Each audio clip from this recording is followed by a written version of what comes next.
grauen Stunden.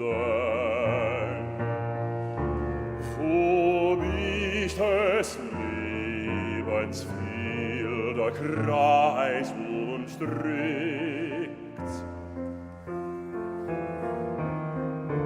hast du mein Herz so warmer Liebe entzünden, was mich in eine bessere Welt entrückt, in eine bessere Welt entrückt.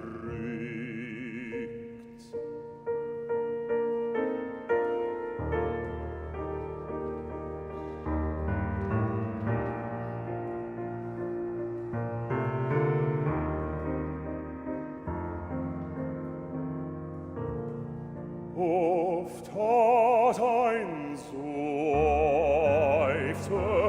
deiner Harfe entflossen,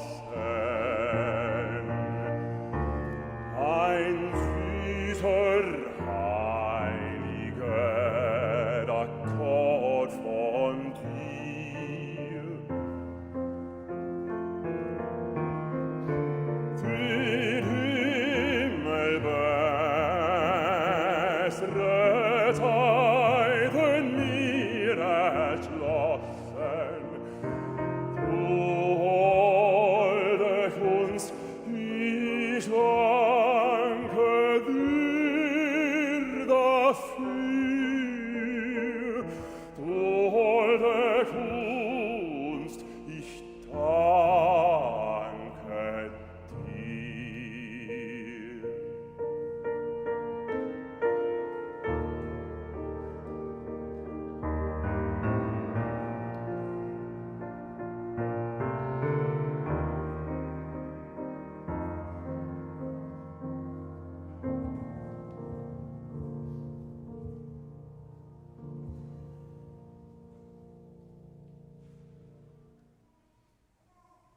Please be seated. The ushers will now pass among you to receive your offerings to support the works and ministries of our congregation.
Earlier this year, Jim VandeHei and Mike Allen, former Politico journalists and co-founders of the digital media company Axios, wrote an article suggesting that our nation isn't as divided as we may think. There's compelling evidence, they say, that we've been trapped in a reality distortion bubble generated by social media, cable TV, and tribal political wars. They agree that deep divisions exist on some topics, but when it comes to the outrage of the month, they insist, it's mostly caused by political views at the fringe amplified by the loudest voices on social media. For example, they point out that most Christians aren't white Christian nationalists who see Donald Trump as a godlike figure. Most ignore politics and wrestle with their faith. Most college professors aren't trying to silence conservatives or turn kids into liberal activists. Most are teaching math or physics or biology. Most kids don't hate Israel and run around chanting from the river to the sea. On most campuses, most of the time, students are doing what students have always done. Most Republicans don't want to ban all abortions starting at conception, and most Democrats don't want to allow them until birth. Immigrants who are here illegally aren't rushing to vote and commit crimes. Actual data suggests both rarely happen, even amid a genuine crisis at the border. Most people aren't fighting on X. Turns out the vast majority of Americans never tweet at all. Most people aren't cheering insults on Fox News and MSNBC in the evening. Turns out less than 2% of Americans are even watching. Most normal people, they conclude, are too busy shopping, watching football, and drinking beer to care much about politics at all. Even so, they acknowledge, the political nonsense at the fringe that dominates the social media bubble eventually oozes into our lives. VandeHei and Allen are certainly right about the oozing, though my own concern is what happens if the distorted reality bubble does more than ooze. What happens if it bursts? Earlier this week, the Public Religion Research Institute published the results of its survey of 5,000 randomly selected Americans to examine the relationship between authoritarianism and Christian nationalism. It turns out that the correlation isn't as strong as one might think. About 10% of the respondents strongly adhere to the tenets of Christian nationalism, and another 20% are somewhat sympathetic to Christian nationalist views. About half of those in each category also hold right-wing authoritarian views. In other words, about 15% of survey respondents support an authoritarian political approach to achieving Christian nationalism. This finding correlates almost precisely with the percentage of respondents who would sanction violence to achieve political ends. The survey found that 16% of the respondents agree that, quote, patriots may have to resort to violence in order to save our country, unquote. And 16% also agree that, quote, if the 2024 presidential election is compromised by voter fraud, everyday Americans will need to ensure the rightful leader takes office, even if it requires taking violent actions, close quote. 16%. Here's the wrinkle in those findings. Robert Pape is a professor of political science at the University of Chicago and director of the Chicago Project on Security and Threats. He's been studying political violence for the past 3 decades and has closely tracked violent attitudes and actions in the U.S. for the past 4 years. His latest assessment, released in mid-July, shows that about 7% of a random sample of Americans, the percentage would represent about 18 million adults, believe the use of force is justified to restore Trump to the presidency.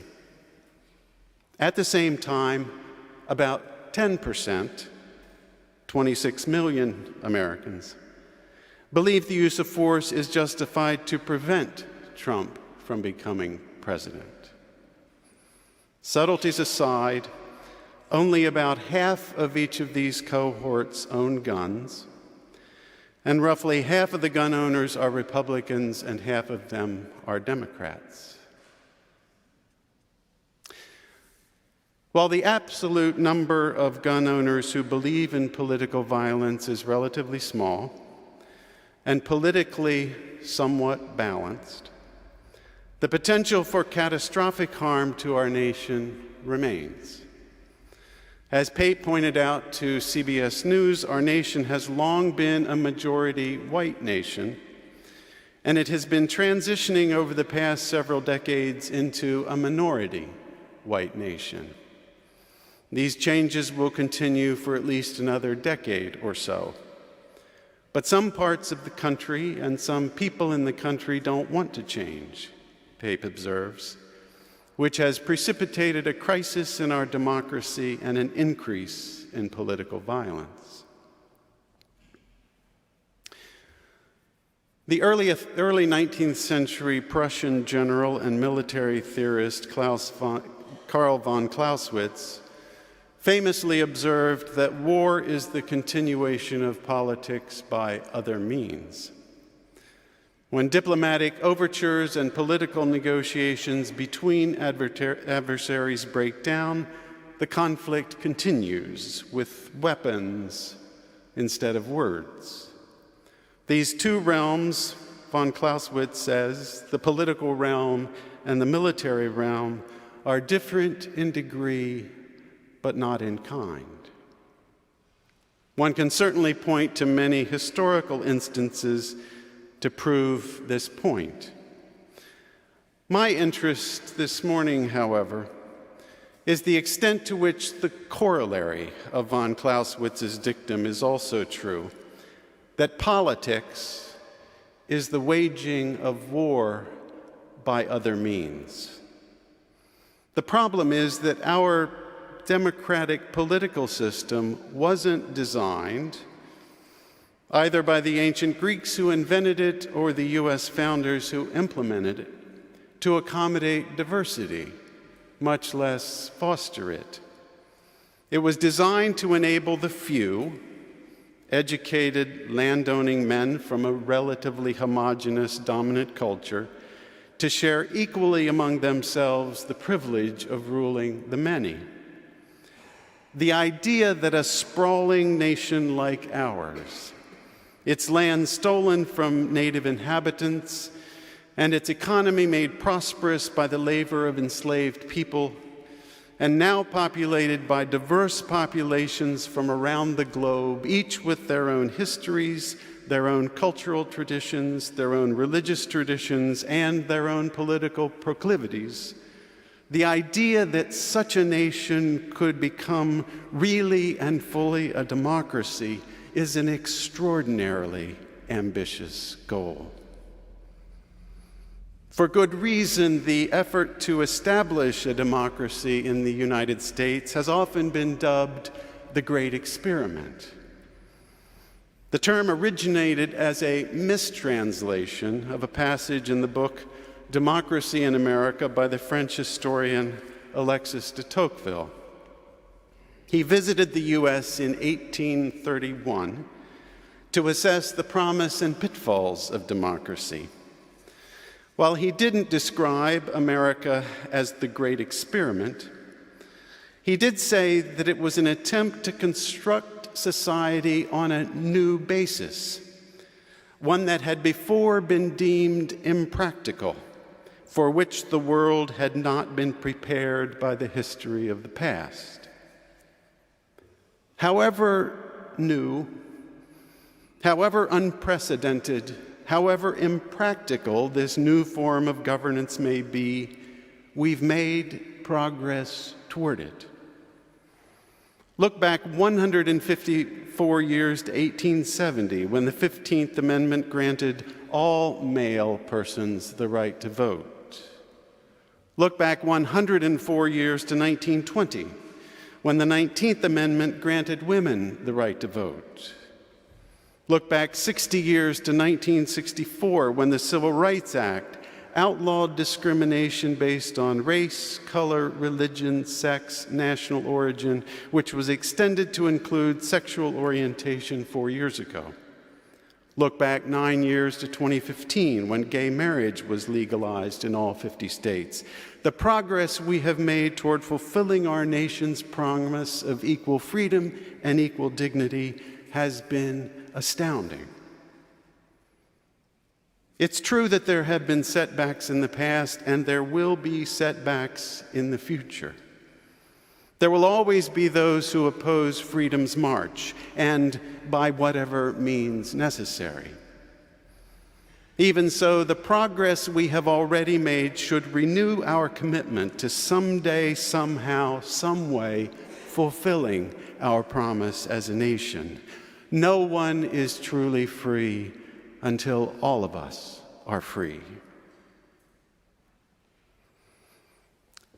The question for us as a spiritual community is not primarily this morning about our role as citizens, but rather our political role as people of faith. By what means can we help move our nation forward? In de Tocqueville's report on his visit to the U.S., he wrote, "I sought for the greatness and genius of America in her commodious harbors and her ample rivers, and it was not there. I sought it in the fertile fields and boundless prairies, and it was not there. Not until I went into the churches of America and heard her pulpits aflame with righteousness did I understand the secret of her genius and power. America is great because she is good, and if America ever ceases to be good, America will cease to be great." De Tocqueville's principal claim in this passage is that America's political greatness derives from its commitment to the human good as fostered by religious communities. In more general terms, he's saying that public policies express fundamental values that come from somewhere else. But his basic headline is that America's political values, which are great, depend upon America's religious commitments, which are good.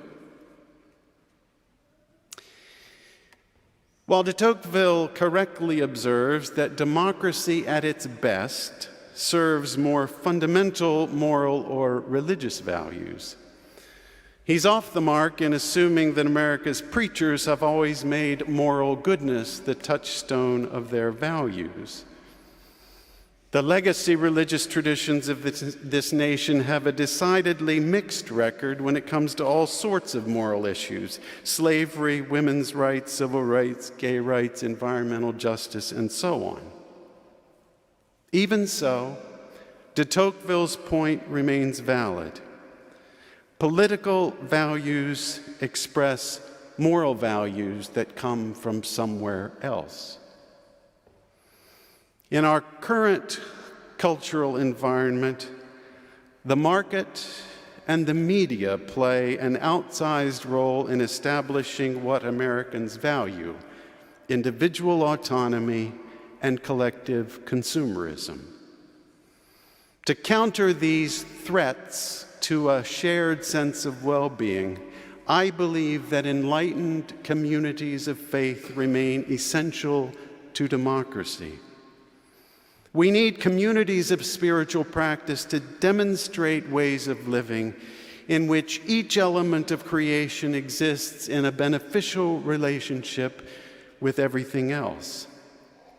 The genius of America is that we aspire as a nation to harness the individual freedom that democracy brings to a commitment to the common good that faith and spirituality bring. In the oldest and best sense of the word, politics is a commitment to seek what's best for individuals and what's best for others. The ancient Greek philosophy Plato puts it this way: politics is the art of caring for souls. Given the vicissitudes of life and the constant presence of various physical and emotional dangers and risks to well-being, Plato insists that the basis of legitimate political authority is a commitment to care for citizens, promote their good, and meet their most important needs. In this sense, our work as a spiritual community is to remind ourselves and our society of this fundamental reality. The care of souls isn't mere spiritual icing atop a political cake made of something else. It's the substance of the cake itself. It's what legitimates political authority in the first place. Not everyone agrees, of course, which is why we debate policies and hold elections and engage in political struggles. My hope and prayer is that the struggles will remain relatively peaceful. It's a hope that, ironically and perhaps surprisingly, has been bolstered by Susan Katz Keating, who is the new editor and publisher of Soldier of Fortune magazine, the magazine for mercenaries. You may have read a recent profile of her in The New Yorker. In the aftermath of the attempted assassination of Trump, The New Yorker reports that Keating's violence forecast is remarkably sanguine. There have not been any follow-up attacks or counterattacks, which I think would have happened by now if this had been an Archduke Ferdinand moment, she says. I see the hit on Trump as another iteration of the school shooter, mall shooter phenomenon, and not as a political flashpoint. We are not headed for a civil war. Then she adds, of course, I could be wrong. I fervently hope she's not wrong. Even so, the days and weeks and years ahead will be a battle by other means for the soul of our nation. This battle will take all the energy and focus and determination we can muster, especially those of us who realize we are not fighting for only half of our nation's citizens, but rather for the well-being of everyone. I implore you to fight the good fight. In so doing, remember always to embody the values we champion: freedom, fairness, dignity, and justice. Our nation will only be great as its citizens exemplify the good. Our mission and our calling is to serve as the vanguard of our nation's best. Amen. I love you. May God bless us all.